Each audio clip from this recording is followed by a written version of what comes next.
Então, iniciando a apostila na página 5, né? Apostila 5, página 5, hormônios vegetais. E, como eu disse na aula anterior, fazendo uma introdução, o nosso objetivo agora é conhecer quem são esses hormônios, em que local da planta eles são produzidos, como eles são transportados, porque afinal, quando a gente fala de hormônio, né?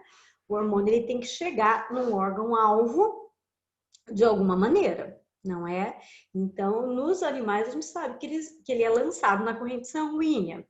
Será que ele vai ser lançado junto com a seiva? Como é que se dará esse transporte? Nós vamos ver um pouco disso também. Então, que local, quem é o hormônio, qual o seu efeito, em que local ele é produzido e como ele atinge o órgão-alvo. Basicamente isso que é o tema da nossa aula de hoje. Para essa aula, hormônios vegetais, que é a aula 55, nós vamos dar uma ênfase em um grupo particular de hormônios que são as auxinas, e temos aí a continuidade na aula 56, os outros hormônios, tá bom? Tá? Então, é muito provável, né, pela aula ser curta, que eu consiga dar para vocês agora a aula 55 e já até começar alguma coisa da aula 56, já me adiantando um pouquinho mais agora. Então, vamos lá para a nossa... eu vou usar o planeta Bio, tá? Mas pode ficar com a apostila de vocês aí na página 5, né? Um assunto de introdução, para que vocês também possam acompanhar. Bom, aqui eu tenho um quadro que resume tudo que nós vamos falar nessas duas aulas de hormônios vegetais. Então, o nome do fito-hormônio, suas funções, resumidamente aqui, e o lugar onde eles são sintetizados, né? Então, nós vamos falar de uma classe de hormônios chamada auxinas, tá? Então, a auxina está no plural, até porque não é um hormônio, são vários hormônios dentro dessa categoria. A gente dá destaque, tem uma auxina que ela é mais importante que as outras, né? Que é o ácido indolil acético. Como o nome é complicado, a gente resume isso na sigla AIA. Você pode usar deve usar a sigla, não precisa saber o significado dela, tá bem? Então, quando falarmos de auxina, lembre que nós não estamos falando de um hormônio, uma classe de hormônios, né? E o principal deles, que nós vamos mencionar mais frequentemente, é o AIA. Outro hormônio que vamos falar aí não é uma classe, é um hormônio mesmo, é o etileno. É o único hormônio gasoso, a gente vai entender um pouquinho do porquê, né? Ele está nesse estado físico, está relacionado com a sua forma de ação. As giberelinas, está no plural porque também é uma categoria de hormônios, tá? As citocininas também, uma categoria de hormônios, um grupo de hormônios. E o ácido abscísico, que é um outro hormônio. Então, basicamente, nós vamos estudar 1, 2, 3, 4, 5, né? 5 grupos de hormônios vegetais e os seus efeitos. Vejam, vocês vão ver que alguns se sobrepõem o efeito. Quer dizer, vamos supor, um hormônio tem um certo efeito e um outro hormônio tem o mesmo efeito, ou um efeito similar. Tá? Então, isso acontece um pouco. Isso acaba sendo um pouco ruim para a gente na hora de memorizar isso, né? Porque acaba ficando um pouco confuso, mas eu vou tentar, na medida do possível, esclarecer isso e, principalmente, apontar para vocês de todo esse conteúdo o que é mais importante. Tem muita coisa aqui, muita informação. Então, tem como filtrar o que é mais importante, que é o que é cobrado? Sim, tem. Eu vou fazer isso com vocês. Então, começando, vou falar para vocês das auxinas. As auxinas... Travou? Oi? Sheila, repete, por favor. Tinha travado. Desculpa, né? Desculpa, deu uma travada aí na internet. Então, vou começar de todos esses grupos de hormônios aqui, que nós vamos estudar nessas duas aulas. Eu vou começar com vocês com as auxinas, com este grupo aqui, esse primeiro grupo aqui, que é o mais importante, é por isso que tem uma aula todinha dedicada a ele. E aí os outros nós estudamos em uma outra aula. Então, as auxinas são hormônios que estão diretamente relacionados ao crescimento. Basicamente isso. Hormônio de crescimento? Sim. Como eu disse, vão ter outros hormônios aqui que também vão agir no crescimento, tá? Mas o grupo das auxinas age no crescimento. Basicamente isso. Claro, vão ter outros efeitos aqui, que já eu vou falar deles para vocês, mas o principal é o crescimento. Mas agora é preciso distinguir dois tipos de crescimento. Tem dois tipos de crescimento diferentes. Isso não é porque eu estou falando de planta, não, porque em animal também é assim. Então, a gente pode crescer aumentando o número de células por mitose, né? Então, conforme a gente vai crescendo em estatura, mais células vão sendo acrescentadas ao nosso corpo, não é assim? Então, uma forma de crescer é aumentando o número de células. E outra forma de crescer, que às vezes é essa que a gente não lembra muito bem, então cabe lembrar aqui, é por elongamento celular. O que é isso, Sheila? A célula estica, a célula alonga, a célula fica maior. Então, eu não aumentei a quantidade de células, mas a célula ficou maior em tamanho. E se a célula, que é o que me constitui, ficou maior, eu também fico maior. Ok? Então, tem duas modalidades de crescimento.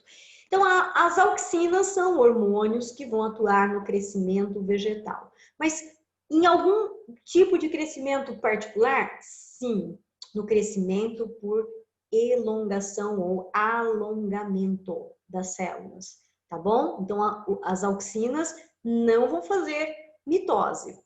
Vai ter um hormônio aí de crescimento também que vai atuar na mitose. Não é o caso das auxinas. Então, a auxina é um grupo de hormônios, sua função, crescimento do vegetal. Que tipo de crescimento? Alongando as células. Do caule da raiz, particularmente, né? Mas, e por que particularmente no caule da raiz? Porque o local de síntese, de onde vem este hormônio? Da parte do ápice do caule e do subápice da raiz. Naquela região que quando a gente estudou morfologia, a gente chamou ela de meristema, tá certo? Então, no ápice do caule tem um centro produtor desse grupo de hormônios auxina e no subápice, porque a gente aí tira a coifa, que é um tecido morto que cobre a ponta da raiz, então no subápice da raiz tem também lá um centro produtor de hormônio do crescimento, de auxinas, tá certo? Esses dois locais nós costumamos chamar de gema. Então, a gente fala a gema apical do caule, lá em cima, centro produtor de auxinas. A gema subapical da raiz, outro centro produtor de auxinas. Tem outros lugares? Sim. As gemas laterais. Sheila, o que mesmo é gema lateral? Então, quando você olha o caule e você vê que dele, de alguns pontos específicos deste caule, parte um galho. Bem na base desse galho tem um botãozinho ali, que é a gema lateral. Então, tem a gema apical do caule, lá em cima no caule, a gema subapical da raiz, lá embaixo, e as gemas laterais, que estão ao lado aí do caule. Perfeito? Então, nesses 3 lugares específicos aí, são centros produtores deste hormônio de crescimento. Ok? Sheila, como é que esse hormônio ele é distribuído? Né? Como é que ele chega a todas as células do corpo da planta? Ele é transportado célula a célula. Então, ele não está vinculado ao xilema ou ao floema e às seivas. tá certo? Ele é passado célula a célula. Então, basicamente, 3 centros produtores: gema apical do caule, gema subapical da raiz, gemas laterais. São centros produtores deste hormônio, atuam em crescimento, alongando as células, e ele é transportado célula a célula. Ele também está presente, esse hormônio, nas sementes jovens, o que faz todo sentido, não é verdade? Por quê? Porque a semente ela tem dentro de si um embrião, uma planta jovem, tem nutriente, claro, para se manter viva, tem uma casca protetora. Agora, eu preciso que esse embrião saia de dentro desse casulo e que ele cresça, não é? Então, faz todo sentido a gente pensar que tem auxina dentro da semente, porque vai fazer esse embrião crescer, esse embrião formar raiz, que a princípio ele não tem, formar caule, a partir do caule, das gemas laterais do caule, formar as folhas, e por aí vai, as flores, os frutos, se ele tiver, e todo o resto, né, vai brotar aí das laterais, das gemas laterais, certo? Então, onde é que tem auxina? Nos centros produtores, também na semente, que é o que vai proporcionar o crescimento do embrião. Vamos falar um pouco mais. Até porque eu falei que a principal função das auxinas é o crescimento, mas não tem só essa. Tem aqui, ó, formação de frutos partenocárpicos, vamos ver o que é isso, tá? Inibição das gemas laterais, vamos ver também o que é isso. Então, calma lá, vamos explorar mais essa questão da auxina como hormônio de crescimento. Depois a gente fala das outras coisas que ela faz também, tá?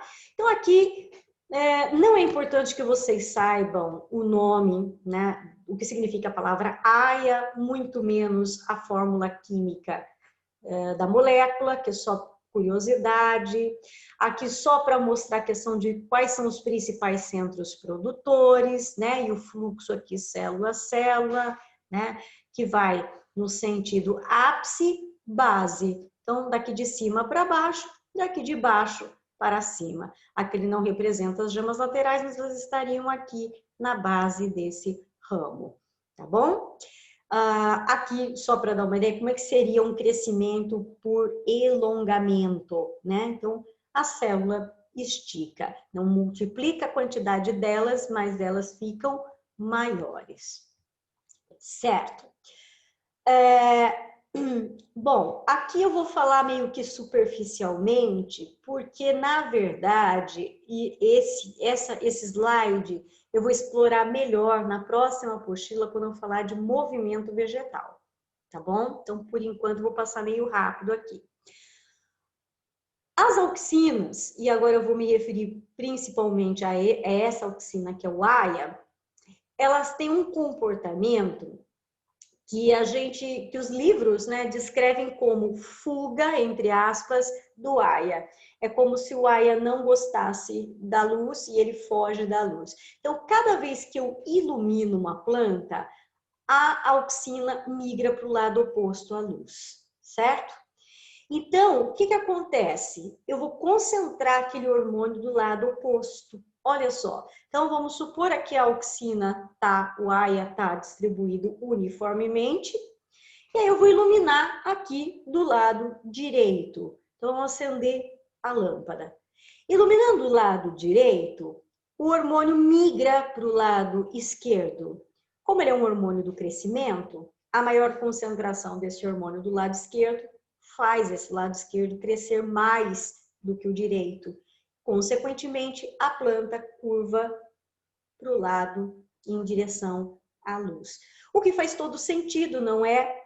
Porque planta gosta de luz, porque planta precisa de luz para fotossíntese. É muito bom que ela esteja viradinha para a luz, para melhor aproveitar a luz. Mas aqui a gente está entendendo como é que ela conseguiu fazer esse movimento. Como é que ela conseguiu curvar o corpo? É porque o AIA migrou para o lado oposto e fez esse lado aqui esquerdo crescer mais que o direito. Não sei se você já notou, mas às vezes na casa da gente tem algum vaso que fica bem no cantinho de uma parede, né? Entre duas paredes, bem naquele encontro ali entre as duas paredes. Aí você põe um vaso ali para decorar. E depois de um bom tempo, você começa a notar que a tua planta está meio tortinha, né? Ela começa a crescer torta. Ela começa a crescer inclinada para frente. É porque está acontecendo isso aqui. Então, se você não quer que sua planta fique assim, que você acha que vai ficar feia desse jeito, o que é que você deve fazer? Você deve, de vez em quando, ir lá e dar uma virada na posição do vaso. Ah, ela já entortou, Sheila. Então, vai lá e muda um pouco a posição. Você vai ver que ela vai começar a crescer, vai mudar o lado, porque tem a ver com esse perfil de migração do hormônio estimulado pela luz. Tá bom? Só que tem uma questão aqui, e isso pega muita gente que não consegue entender. Então, vamos tentar clarear isso daqui. Hormônios são substâncias que realizam a sua função em uma pequena quantidade. Então, veja aqui que eu vou usar, aqui ele não está mostrando, né? Mas são quantidades bem pequenas, né? Bem pequenas mesmo de hormônios já é suficiente para dar o efeito.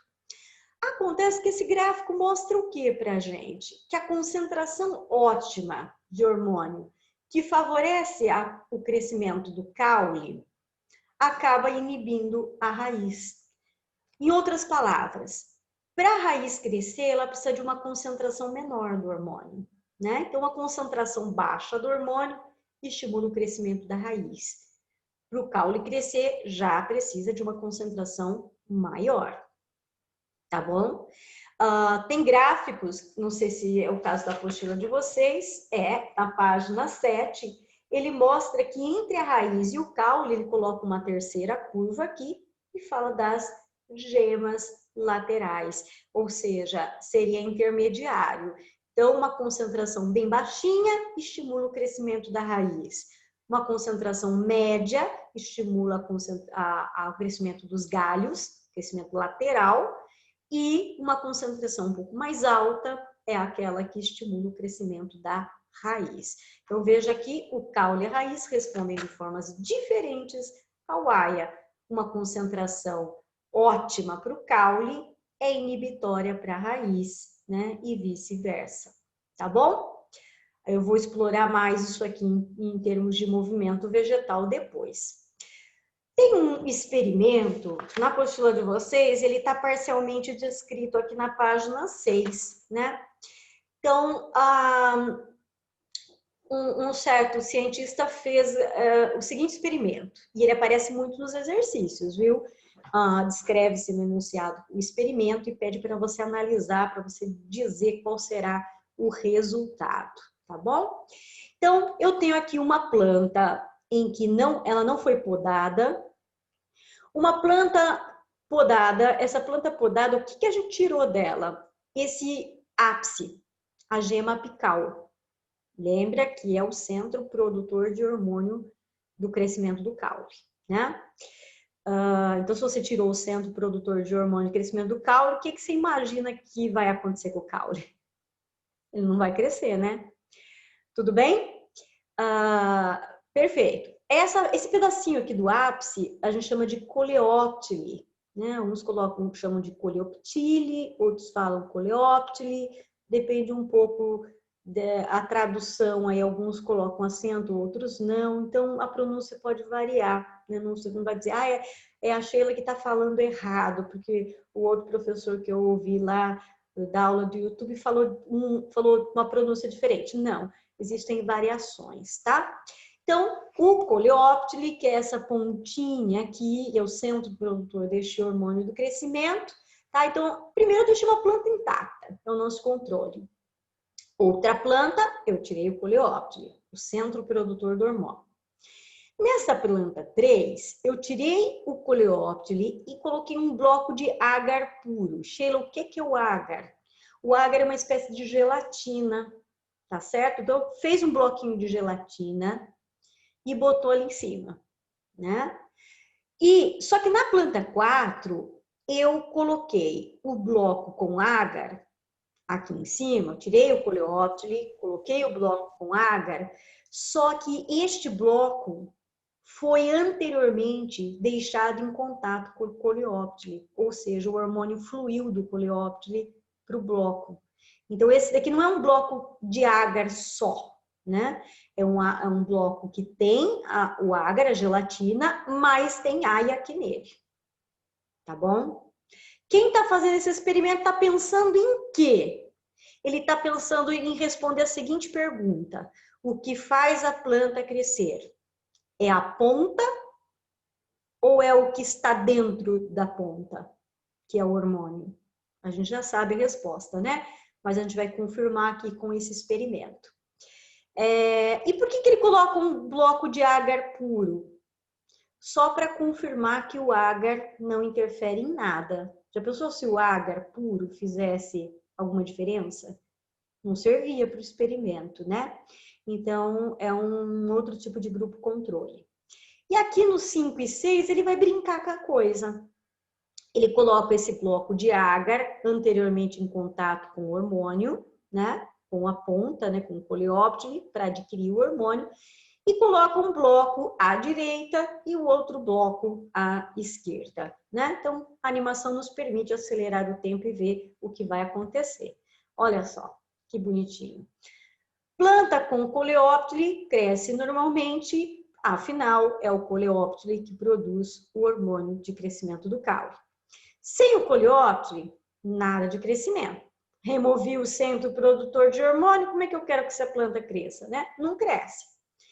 E se eu colocar um bloco de agar puro, igual aqui, também não cresce. Então, isso prova que o agar não tem efeito nenhum.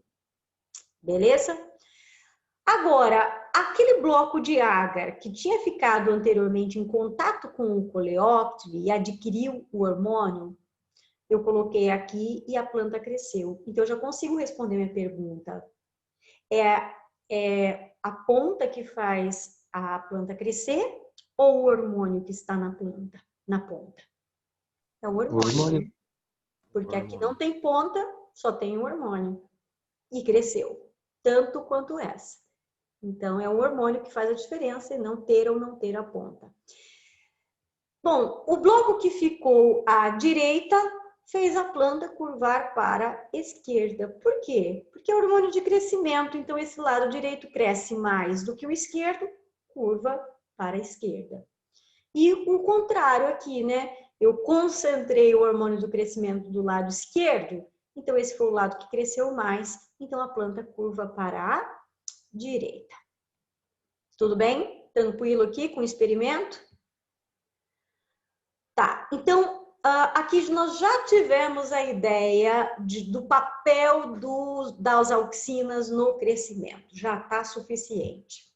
Agora eu quero falar um pouco dos outros papéis que as auxinas desempenham, tá? E um desses papéis a gente chama de dominância apical, né? Então aqui a gente tem, eu vou explicar para vocês o fenômeno da dominância apical e depois o que fazer para a quebra da dominância apical. Eu quero desfazer essa condição. Então vamos começar do começo. O que é dominância apical? Vou voltar um pouquinho neste gráfico aqui, ó. Deixa eu pegar aqui a canetinha, eu vou desenhar uma terceira aqui. Vou pegar uma cor bem diferente. Ó. Então, aqui eu vou colocar a concentração da gema lateral, tá bom? Que é média. Então, veja bem, para o caule crescer, a concentração de hormônio é mais alta do que a gema. Tudo bem? Isso significa que quem manda no crescimento? A princípio, a gema apical do caule, porque ela produz mais hormônios. Isso significa que a planta cresce em comprimento, ela estica. Ela cresce em comprimento. Tudo bem? Então, vou aqui agora para o outro slide. Não é este. Aqui. Então, a gema apical, como ela é quem produz mais hormônio, é ela que está dominando o crescimento da planta, é ela que está determinando o crescimento da planta, que é vertical. Mas agora eu vou podar Agora eu vou cortar, tirar fora esta gema apical, vou cortar a ponta fora. O que que acontece? Se eu tirar a ponta, quem passa a mandar no crescimento são as gemas laterais. Porque agora não tem mais a alta concentração da ponta para dizer, olha, só cresce do caule para cima. Não. Agora eu quebrei a dominância da gema apical. Agora quem manda é a gema lateral. Então, se as gemas laterais são ativadas, uma quantidade média de hormônio é produzido e mais galhos laterais crescem. Vamos para a parte prática da coisa, para o contexto do dia a dia? Não sei se você já viu isso, se você já fez isso na sua casa.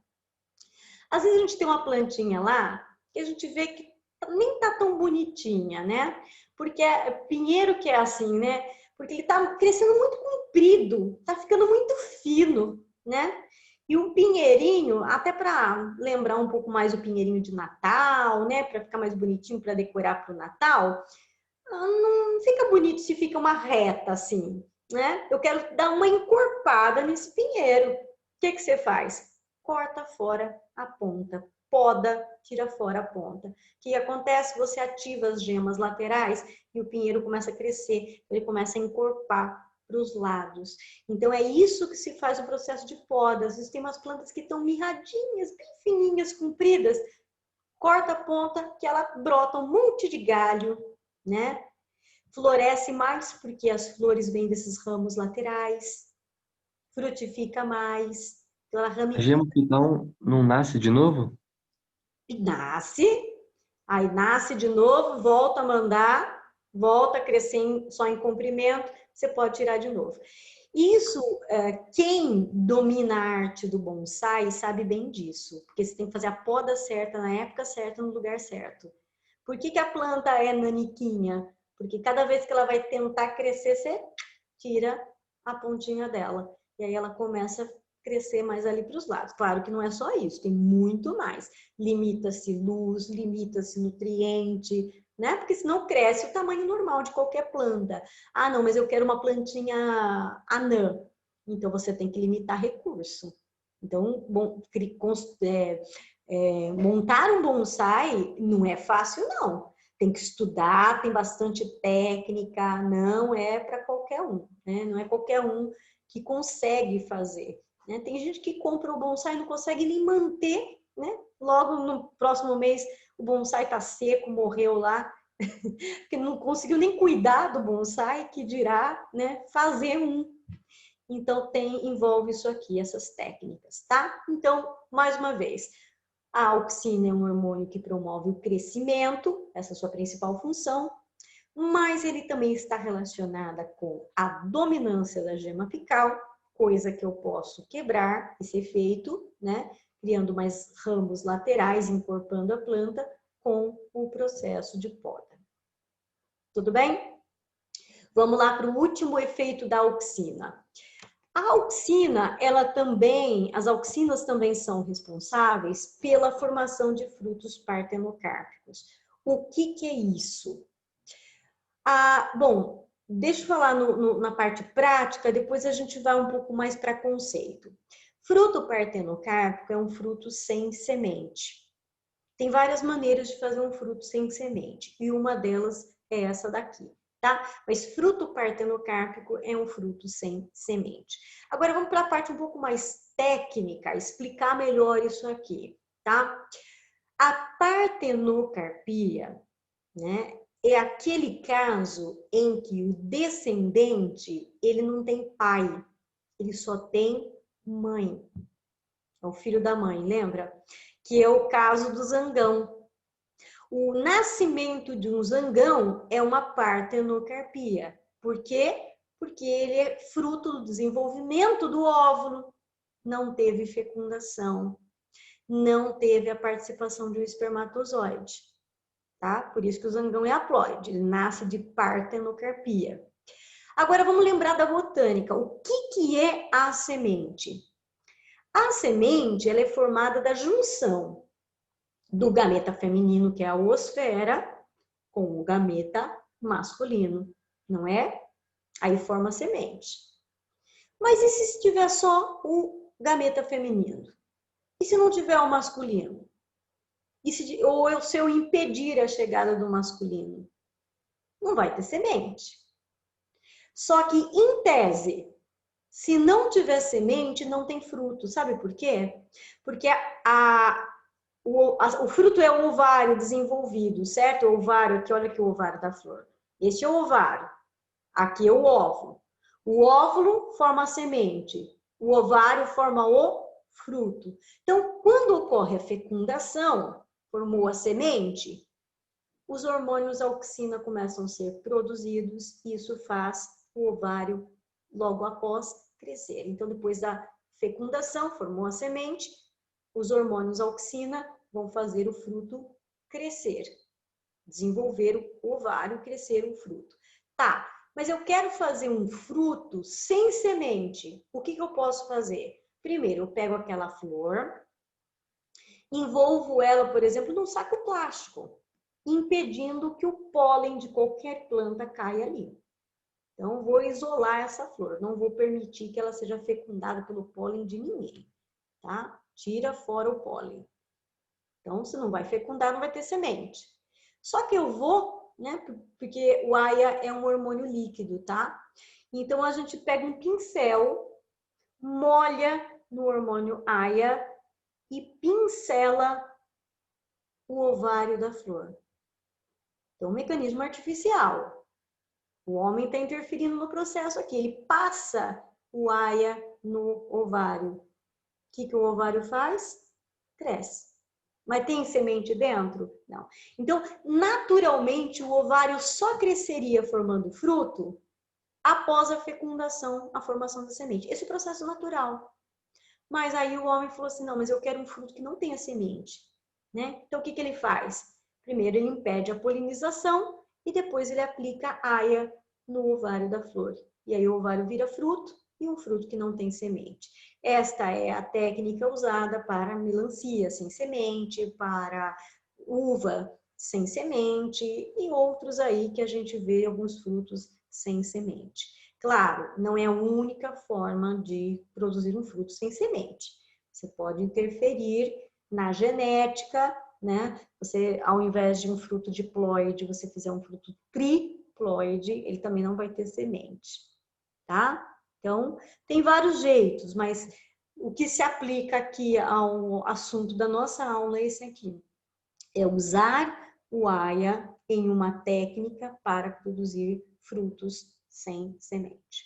A banana faz isso naturalmente, né? Porque ela não fecunda, né? Não fecunda, a oosfera nunca fecunda, mesmo depois da polinização, o pólen cai lá na flor e aborta, morre, né? Não forma tubo polínico, não fecunda, e mesmo sem ter fecundado, o ovário cresce e forma a banana, né? Então, a banana é um fruto partenocárpico, né? Como o zangão, filho só da mãe, vem do desenvolvimento do óvulo, né? O óvulo tá lá, mas só o óvulo não teve fecundação. Certo, pessoal? Olha, de auxina seria isso, tá? Seria isso que eu tinha para passar para vocês na aula. Deixa eu ver se a apostila fala um pouquinho disso daqui. Não. Ela fala da auxina como inibição de folhas também. Eu vou falar rapidamente disso daqui, né? Esse slide aqui eu vou deixar reservado para a aula de movimentos vegetais. Então, agora eu vou pegar a apostila. Deixa eu ver se ela tá aqui fácil. Pronto. Vou pegar a apostila de vocês e vamos dar uma olhadinha nisso aqui. No uso da auxina para formação de raiz estaca e para... Cadê o que eu queria aqui? Formação de raiz estaca e tem outro aqui. O desenvolvimento do fruto, a inibição da abscisão. Sheila, o que é abscisão? Abscisão é queda, Então, aqui em botânica, a gente usa muito esse termo abscisão. Ah, o fruto caiu da árvore. Abscisão do fruto. A folha ficou velha, caiu da árvore. Abscisão da folha, tá? A auxina impede a abscisão da folha. Então, ela segura a folha na planta. E, claro, a auxina só vai fazer isso quando a folha for jovem. A folha é jovem, a folha tá zero bala em termos de fotossíntese. Tá fazendo fotossíntese, tá garantindo a nutrição da planta, ótimo, certo? Então, tem auxina ali presente, segurando essa folha na planta, prendendo essa folha na planta. Quando a folha já está mais velha, pouca clorofila, já não faz fotossíntese tão bem, aí o que acontece? A planta diminui a concentração de auxina. É uma das coisas que faz a folha cair. Então, quando uma folha cai, quando um fruto cai, quando uma flor seca da sua planta e cai, né? Isso tem a ver com a falta de auxina. Porque a presença da auxina garante que vai ficar preso ali na planta. Quando reduz esse hormônio, aí a estrutura seca e cai. Certo, pessoal? Entendido isso? Vamos um pouquinho só para esse negócio de estaca que ele fala aqui também. Não é tão importante, mas já que está aqui, né, deixa eu pelo menos comentar. Formação de raízes em estaca. O AIA estimula o crescimento da raiz em pequenas concentrações. Grandes concentrações inibem. Estimula também a formação de raízes laterais, que são raízes adventícias, né? E raiz em estaca. O que é isso? O que são essas raízes estacas? Eu quero, eu tenho uma muda, certo? Tenho uma muda de um vegetal. Mas antes de colocar essa muda na terra, eu quero que ela aumente a quantidade de raízes, porque eu quero garantir que a hora que eu colocar na terra, ela vai pegar. Então, o AIA vai fazer isso. Ele vai aumentar a quantidade de raízes, tá certo? Então, aquela mudinha, às vezes tem uma raizinha só, fininha, pouquinha, né?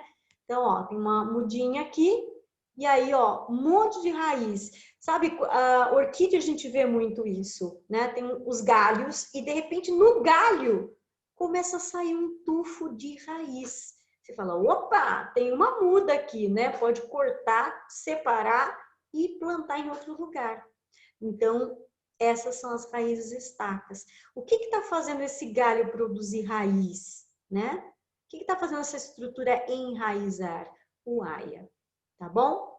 Então, só esse acréscimo aí. Então, de AIA tá muito bem, tá tudo muito bem falado. Eu já vou avançar um pouquinho mais para a segunda aula dos outros hormônios. Então, agora eu vou falar das giberelinas. Quem são as giberelinas? São hormônios, então também é uma categoria, não é um hormônio isolado, é uma categoria, um grupo de hormônios. Qual a sua função? Crescimento. Também crescimento? Também crescimento. Tá, Sheila, mas agora eu já aprendi. Tem dois tipos de crescimento. Um é por mitose, outro por elongação. A auxina fez crescer alongando a célula. E a giberelina? Também atua no crescimento por elongação. Então, nós temos duas classes de hormônio que vão atuar no crescimento por elongação. Mas então, Sheila, o que a giberelina tem de diferente da auxina? Basicamente, assim, né, eles são produzidos também nos meristemas apicais, mas, além dos meristemas apicais, eles são produzidos em folhas jovens, em raízes, em embriões de sementes, então tem aí uns outros lugares também. Olha, giberelina não é um hormônio muito cobrado em vestibular. Aliás, vamos ser bem claros aqui, né? O assunto hormônio vegetal já não é assim um assunto muito cobrado em vestibular. Mas quando se cobra, o foco principal é nas auxinas, um pouco para o etileno, que eu vou falar, né? Também um outro hormônio, e um pouquinho para o ácido abscísico. Giberelina, dificilmente alguém pergunta. Porque, na verdade, a gente pode dizer assim, que a giberelina, ela vai atuar como um parceiro da auxina. A auxina faz a planta crescer alongando as suas células e a giberelina vai fazer a mesma coisa, parceiro da auxina, contribuir com o crescimento, tá? Crescimento de caule, crescimento de folha, germinação de semente, né? Como a auxina também faz o embrião crescer lá dentro da sair para fora da semente. Estimula a floração, estimula o desenvolvimento de fruto. Então, o que a auxina faz, podemos dizer que a giberelina faz parecido, tá bom? Olha lá, estimula o desenvolvimento de ovário para formar fruto partenocárpico. Então, se você não tem auxina e quiser tentar com giberelina, também você faz um fruto sem semente. Tá bom? Então, de giberelina é isso, nem vou me demorar aqui. Citocinina, né? A citocinina é um grupo, citocininas são, né, hormônios, um grupo de hormônios que faz o quê? Também atua no crescimento, tá? Também atua no crescimento, certo? Só que aqui vai ser por mitose, tá bom? Então, eu tenho dois grupos de hormônios, auxinas e giberelinas, que vão atuar basicamente em crescimento, alongando as células. E uma terceira categoria de hormônios que também atua em crescimento, que são as citocininas, mas vão atuar fazendo a citocinese, a divisão do citoplasma, a divisão mitótica, né, para crescer aumentando o número de células. As citocininas são diferentes das giberelinas e auxinas em outro aspecto também. Auxinas e giberelinas são hormônios distribuídos célula a célula. As citocininas são distribuídas via xilema, porque o centro produtor é a raiz. Olha só, a auxina e a giberelina no topo do caule, no topo da raiz, nas gemas laterais, na semente, a giberelina na folha, a citocinina só na raiz. E como que da raiz vai passar para o corpo inteiro da planta? Via xilema. Então veja que tem essa diferença, né? Então citocinina, vamos lá, auxina e giberelina são parecidos porque atuam no crescimento por elongação. Os centros produtores são basicamente os mesmos e a forma de distribuição é a mesma, célula a célula. Citocinina é crescimento, mas é crescimento por mitose, local de produção só a raiz, distribuição via xilema. Então tem algumas diferenças importantes aqui. Mas pouco se cobra sobre citocinina. Tá, além de fazer a planta crescer, né? Então, multiplica as células, faz a planta crescer, estimula a germinação, que nada mais é do que o crescimento do embrião, estimula o desenvolvimento de fruto, que nada mais é do que crescimento do ovário, previne o envelhecimento das folhas, tá? Então, outro efeito aqui da citocinina. Certinho? Vamos falar do etileno. O etileno eu disse que ele já aparece mais nos exercícios vestibular mais cobrado, mas desculpa aí. Mas o etileno é muito fácil e ele é bem diferente dos anteriores, então não tem como confundir. Primeiro que ele é o único hormônio gasoso. Então a primeira grande diferença é essa. Segundo, ele vai atuar principalmente em amadurecimento de flor, fruto, né? Folha também. Então, se a folha envelhece, culpa de quem? Do etileno. O fruto amadureceu, quem fez amadurecer? O etileno. A flor, né, finalizou lá, abriu, quem fez a flor abrir? O etileno. Tá? Então, o etileno atua em florescimento, em amadurecimento de frutos, tá certo? E é por esta razão, olha o conteúdo aplicado no contexto do nosso dia a dia. Vamos lá. Não sei se vocês já fizeram isso na casa de vocês, se viram algum parente fazer, alguém fazer. Geralmente os mais antigos é que faziam. O seguinte, né? Eu me lembro na minha infância, eu morava numa chácara, tinha muita bananeira. E aí, quando dava a penca de banana, estava verde, mas meu pai ia lá cortava, né? E eu falava assim, poxa vida, mas por que cortou a banana verde? Daí meu pai falava assim, porque se esperar amadurecer no pé, o passarinho vem e come antes da gente. Tá, tudo bem, entendi. Vamos cortar a banana verde. A banana verde, ninguém vai comer banana verde. Como é que vai amadurecer essa banana? Aí o meu pai levava a banana, né, para um lugarzinho que tinha lá, um quartinho, né? Embrulhava a penca de banana em jornal. Já viram isso? Alguém já viu isso? Eu. É, né? Eu não vi, não. Embrulha em jornal. Depois de uns dias, você pega a banana, tá madurinha. Uhum. E é isso. Porque o etileno é um hormônio gasoso. Se você embrulha no jornal, você concentra o hormônio.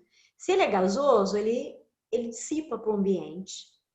Se você embrulha no jornal, você concentra. Tem gente que faz isso com a mão, Verdade. né? O mamão não precisa necessariamente embrulhar, né?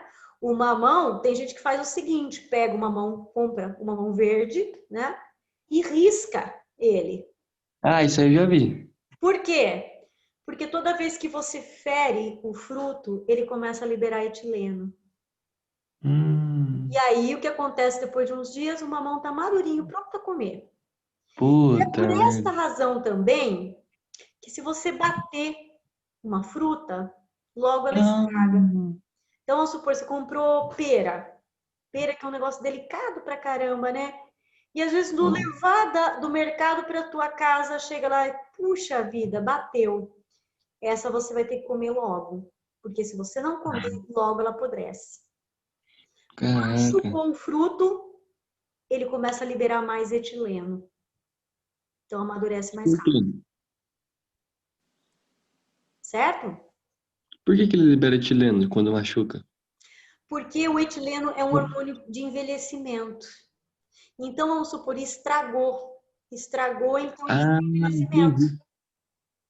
Machucou. Entendi. Aí já vamos envelhecer isso aqui logo para levar os nutrientes para outro. Porque qual é o papel do fruto? Dispersar a semente. Estragou o fruto, ninguém mais vai comer. Então, melhor que ele apodreça rápido. Porque assim, pelo menos ele Nossa, libera a verdade. semente. Caramba. Entendeu? A ideia aqui é essa. Então, sabe aquela história? Não sei se já aconteceu na casa de vocês, né? Às vezes a gente chega do mercado assim meio tarde, em casa, meio com pressa, né? E não tira a compra da sacola, fica lá. Em casa já aconteceu. Deixou banana dentro da sacola. No dia seguinte estava tudo meio escura, tudo meio apodrecida, porque a banana já comprou madura, ficou dentro da sacola, prendeu etileno lá a noite inteira com etileno, no outro dia, banana tá tudo, né, mole. Então é isso, tá? Tem a ver com etileno. E isso tem a ver, só para finalizar e fechar com chave de ouro essa aula, inclusive com um ditado popular. Agora você vai começar a perceber o sentido quando diz assim: fruta podre na fruteira apodrece todas as outras. Claro que o É ditado verdade. está querendo, nas entrelinhas, dizer: não ande com má companhia, né? Mas vem da ideia da observação. Se você coloca uma fruta podre, uma fruta batida, uma fruta muito madura na fruteira, as outras frutas acabam estragando, porque fruta batida, fruta muito madura, libera muito etileno. Etileno. E aí ela acelera o amadurecimento das outras frutas. Top. Ah, agora faz todo sentido, né? Então, às vezes eu vou no mercado, poxa vida, mas todo mundo em casa aqui querendo comer banana, a única banana que eu encontrei para comprar, verde. E agora, né? Aí eu compro alguma outra fruta madura e ponho na mesma fruteira junto com a banana. No outro dia tá tudo amarelinha, já estou dando ponto de comer. Agora, quando eu percebo que já está muito madura, eu já procuro não deixar junta as frutas, porque senão logo se perde. Então, você usa o conhecimento da biologia aí para o dia a dia, para entender melhor por que é assim que a gente deve fazer. E, bom, meu tempo já se esgotou, né? Aí tem muita gente que usa isso comercialmente. Imagina você produz fruta, vai vender, até esse mamão chegar lá no exterior, putz, já era o mamão. Então, embala a vácuo. Embalado a vácuo não libera etileno. Aí chega do mesmo jeito que se embalou. Caramba, Sheila, pois é. Esse cara é inteligente. Inteligente, vai aprendendo com o tempo, né? Tá bem, pessoal? Por isso, por hoje é só. Semana que vem a gente se encontra. Amanhã tem PG. Boa prova para vocês, tá? Lembrem-se de mim na prova. Façam uma boa prova. Tchau, tchau. Tchau, Sheila.